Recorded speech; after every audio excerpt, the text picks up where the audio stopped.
Siyempre, pag naisip mo, criminology ka eh. Criminology ako eh. Pag uwi mo sa inyo, matikas ka eh. Sir, tawagin ka ganun, sir. Bata mo ako. Bata mo na agad siya, di ba? First year ka pa lang. Hindi kasi lahat ng bagay minamadali. Kadalasan sa mga nagmamadali, nadadapa. Totoo yan, kaibigan. Yun, good day, mga kaparak, mga idol, mga boss. Yun. Ako nga pala si Kuya Parak, syempre, kilala niyo na yung mga nagko-content ng mga good deeds, good vibes, and everything na napapanood niyo sa akin. So, naisip ko lang, syempre, natanong kasi ako dito sa page natin, sa mga followers natin. Kung marami ba tayong followers na students, cream graduate, na nagbo-board, or PNP applicants. So, madami pala. Kaya yun, gusto ko sanang mag-share ng mga tips sa inyo, syempre, kung paano ba natin nalagpasan lahat ng to, ng basic lang. Huwag nating i-stressin yung mga sarili natin. Alright, so, syempre, ako nga pala si Kuya Parak, also patrolman Layog, criminology graduate sa UDM, Universidad de Manila 2018, and also board passer, licensed criminologist, year 2018. Ayan, June taker po, and PNP member 2019. Yan, nakapasok po ng PNP 2019, class Santicas 2019-02. Alright, so yun, may nagtanong kasi dito. Shoutout kay Charles Osnopla. Present, any tips Kuya Parak para sa aming mga crim students? Yun. So, kung magbigay ng tips, syempre, simulan natin syempre to. Yung story na to sa mga first year criminology students. Alright, so syempre sa pag first year nyo, galing kayo, yung iba galing sa senior high, syempre makukulture shock kayo pagdating nyo sa criminology kasi pagdating dyan, ibang-iba talaga yung yung culture. Kumbaga, tuturuan ka na dyan, first year pa lang tuturuan ka na ng proper na pakikitungo mo sa mga tao, paglakad, tuturuan ka na rin sumaludo. Alright, syempre yung ibang school nga dyan may reception rights pa pag magtatanggap sila ng mga first year na criminology.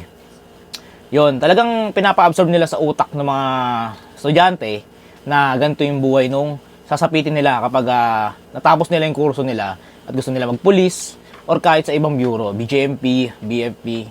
So yun, pagdating mo ng first year, syempre, yung ibang criminology nga dyan nagkakaroon na ng angas. Huwag kayong magagalit hindi mawawala sa atin to. Syempre, pag naisip mo criminology ka criminology ako pag uwi mo sa inyo, matikas ka Sir, tawagin ka ganun, sir. Bata mo ako. Bata mo na agad siya, di ba? First year ka pa lang. So, yun yung mga bagay na ganun. Pero gawin mo yung wag nyo gawing, wag lumaki ulo nyo sa mga ganung bagay. Gawin nyo yung inspirasyon na lang yun, tinawag niya akong sir.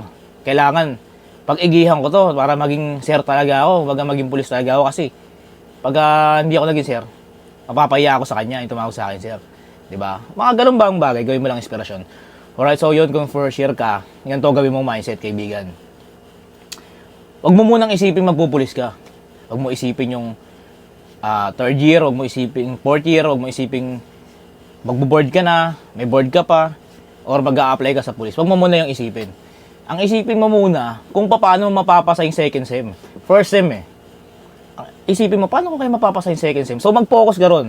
Mag-focus ka sa subject mo, sa introduction to crime, yung mga ganyan, minor subject. Enjoy mo yung buhay mo ron. Maging masaya ka, kasama mo yung mga classmate mo, enjoy mo yung college life mo kasi nagsisimula ka dyan First year ka Young bloods kung tawagin. So, yung angas mo, hindi mawawala kasi crime ka na nga Andyan talaga yan, naiintindihan natin yan, mga criminology students. Pero ilulugar mo, kaibigan. Kasi, dahil first year ka pa lang, sa university, ikaw ang pinaka-lowest mammal. Lowest mammal sa lahat kasi first year ka nga Kailangan mo munang matuto at gumalang sa mga senior mo dahil yung mga senior mo, nauna sila sa'yo, hindi pa sila nakakatapos, pero nauna sila sa'yo. Marami na silang natutunan, na aral at experience doon na nalagpasan nila na hindi mo pa nalalagpasan. Kaya ganito gawin mo, kaibigan. Yung pag-aralan mo, yung mga susunod mo lang na hakbang, gawin mong step by step.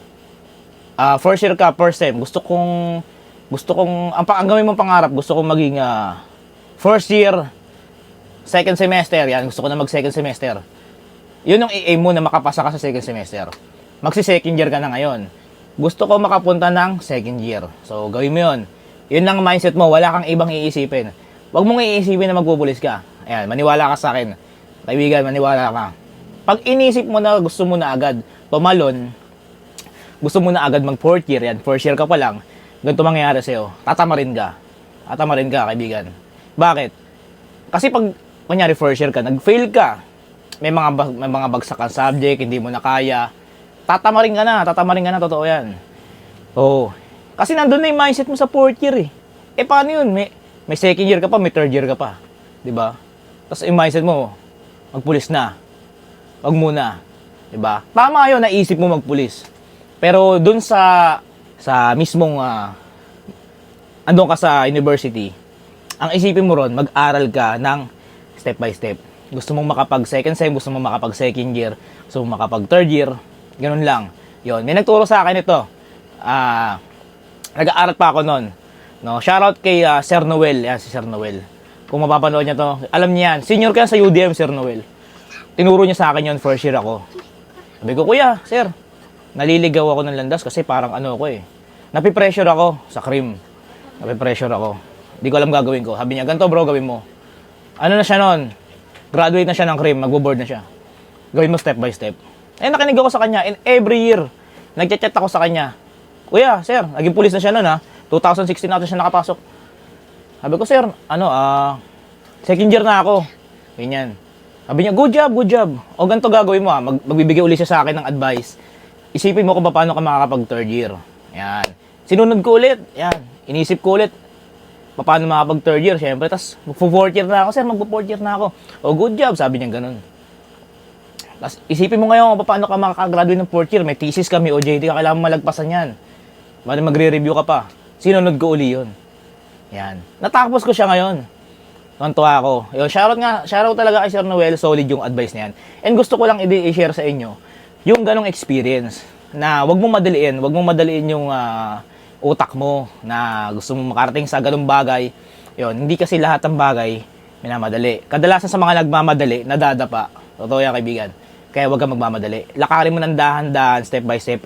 And kahit na mabagal, makakarating ka sa pupuntahan mo ng smooth. Basta maingat, 'di ba? Mindset mo lang, kaibigan.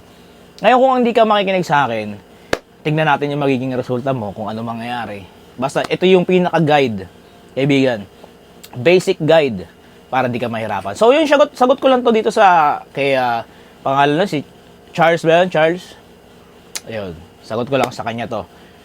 And yun, sa mga ibang katanungan dyan, gusto ko pa mag-share sa inyo ng maraming istorya kung paano nakapasa si Kuya Parak. Paano nakarating, nakagraduate, and 1 month nakapag-take ng board, pumasa agad, tapos nakapagpulis agad.